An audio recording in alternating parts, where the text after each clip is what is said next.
नमस्कार मित्रों, अनंत कथा सागर चैनल में मैं डॉक्टर आदित्य पाराशरी आपका एक बार फिर स्वागत करता हूं।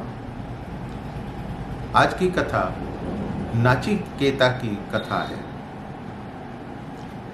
पहले भी मैंने एक वीडियो में आपको कठ लोगों के इतिहास के बारे में बताया था और उसमें ये जिक्र करा था कि कठोपनिषद के रचयिता ऋषि कठ थे।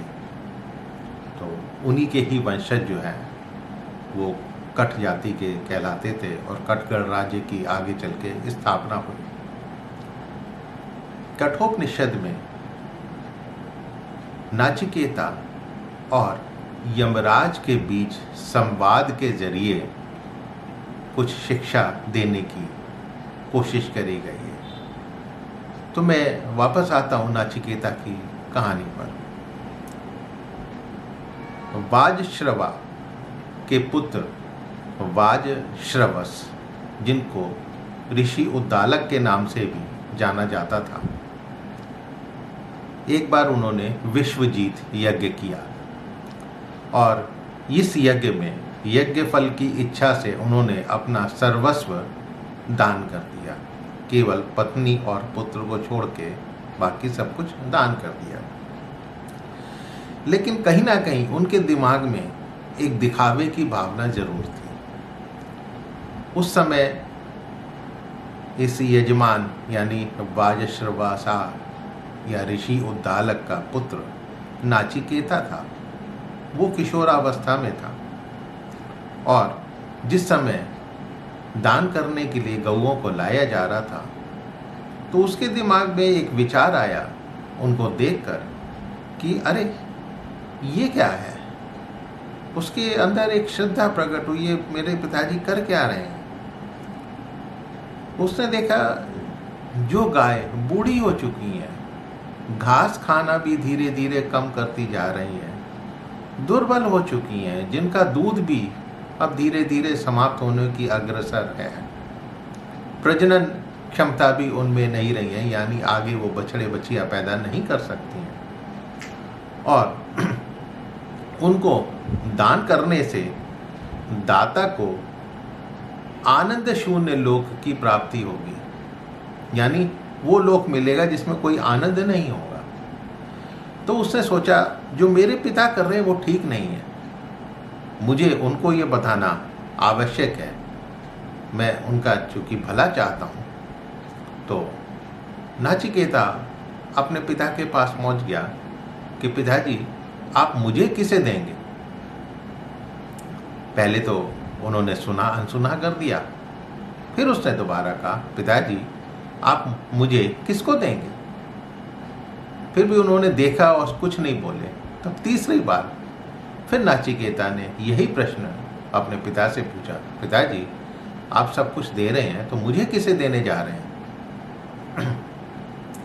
अब जो ऋषि उद्दालक या वाजश्रवस वो थोड़ा सा बौखला गए और क्रोध में उन्होंने बोला कि मैं तुझे यमराज को दूंगा, मृत्यु को दूंगा। तो नाचिकेता सोचने लगते हैं, जब पिता से ये सुनते हैं तो नाचिकेता सोचने लगते हैं कि भाई मैं अधिकतर विद्याओं में प्रथम रहता था, किसी विद्या में प्रथम नहीं है तो मध्यम श्रेणी में रहता था और कभी मैंने कुछ ऐसा काम नहीं किया जो कि अधम वृत्ति में आता हो, जो अधर्म में आता हो। तो मुझ जैसे पुत्र का मेरे पिताजी इस तरह से कैसे मृत्यु को दान कर रहे हैं, ऐसा उन्होंने क्यों कहा है। यमराज का कौन सा उद्देश्य इनके या इनके द्वारा मुझे यमराज को देने से कौन सा उद्देश्य पूर्ण होने जा रहा है। अवश्य पिता ने यह क्रोधवश कहा होगा। अब कह तो दिया, लेकिन नाचिकेता के पिता भी शोकातुर हो रहे थे कि भाई मैंने ये क्या कह डाला। अब नाचिकेता ने सोचा भाई पिता ने बोला है तो पिता का वचन मिथ्या नहीं होना चाहिए, और क्योंकि उन्होंने पिताजी से जाके फिर कहा, पिताजी आप शोक मत करिए, मनुष्य खेती की तरह पकता है, बूढ़ा होकर मर जाता है तथा मरकर फिर खेती के समान पैदा हो जाता है। इसलिए इस निरंतर चलने वाले लोक में असत्य का आचरण करने का कोई लाभ नहीं। अतः आप मुझे सत्य का पालन करने दीजिए और मुझे यमराज के पास जाने की आज्ञा दीजिए, अनुमति दीजिए। अब पुत्र के इस प्रकार कहने पर पिता ने अपने वचन की सत्यता के लिए नाचिकेता को यमराज के पास भेज दिया। अब नाचिकेता यमराज के लोक में पहुंचते हैं तो वहां पर यमराज कहीं गए हुए थे। तो नाचिकेता वहां पर 3 रात्रि वो बगैर कुछ खाए पिए वहां पर सोते रहे, सो गए, वहीं पर रहे कि भाई जब आएंगे तभी मैं उनसे मिलूंगा।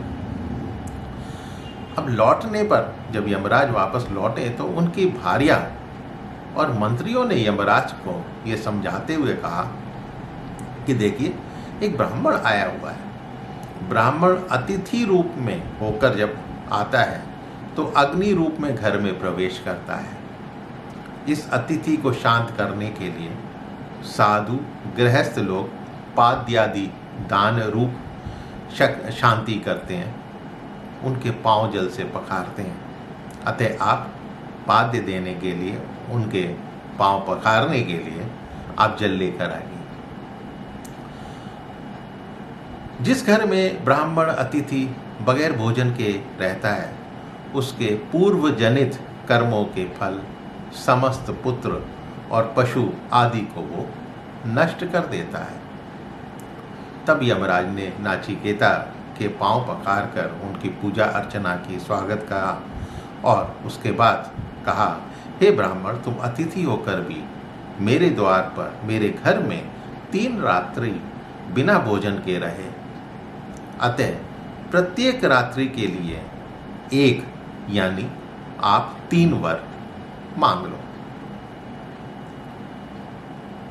अब आगे बढ़ने से पहले मैं यहाँ पे आपको बताना चाहता हूँ, पहला तो ये इससे शिक्षा जो मिली है कि आप किसी को दान दे रहे हैं तो उसी वस्तु का दान दें जो आपके लिए भी उपयोगी हो और जिसको दान दी जा रही हो उसके लिए भी उपयोगी हो। दूसरी शिक्षा मिलती है कि पिता ने क्रोधवश ही सही कह दिया कि हाँ मैं तुम्हें मृत्यु को दूंगा, यमराज को दूंगा, तो उन्होंने उनकी अनुमति लेकर यमराज के पास चल दिए, पिता की आज्ञा का पालन किया।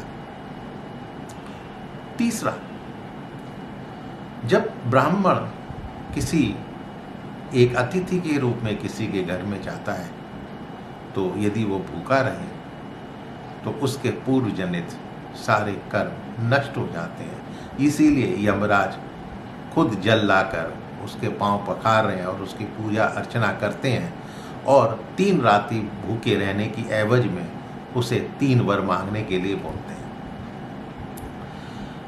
अब नाचिकेता कहता है, पहला वरदान, मेरे पिता मेरे प्रति शांत, प्रसन्नचित्त और क्रोध रहित हो जाएं, ताकि जब आपके द्वारा मेरे वापस भेजने पर वो मुझे पहचान कर शांत चित्त होकर मेरे से बात करें। यमराज बोले, ठीक है, कोई बात नहीं, ऐसा ही होगा। अब दूसरा वर, नाचिकेता कहते हैं कि स्वर्ग में कोई भय नहीं है, मैंने ऐसा सुना है, वहां आपका भी वश नहीं चलता, यानी मृत्यु का भय नहीं है। वहां कोई वृद्धावस्था में भी डरता। स्वर्गलोक में पुरुष को भूख प्यास दोनों नहीं लगती हैं। इस भूख प्यास के चक्कर से ऊपर उठकर वो आनंद मनाता है। तो आप मुझे स्वर्ग प्राप्ति के साधनभूत, यानी स्वर्ग प्राप्ति के जो भी साधन हैं या जो तरीका है वो मुझे आप बतलाने का कष्ट कीजिए, वो मुझे विद्या आप सिखाइए कि उस विद्या से पुरुष अमरत्व कैसे प्राप्त करते हैं। यमराज ने उसे दूसरा वर देने के लिए वो सारी विद्याएं उसको सिखा दी जिनसे मनुष्य स्वर्ग आदि प्राप्त कर सकता है। यज्ञ करने की विधि, अग्नि का चयन, ईंटों का चयन, वेदी बनाने के लिए ईंटों का चयन कैसे किया जाता है, ये सब बता दिया। और उससे पूछा, क्या तुमने वही सुना जो मैंने कहा?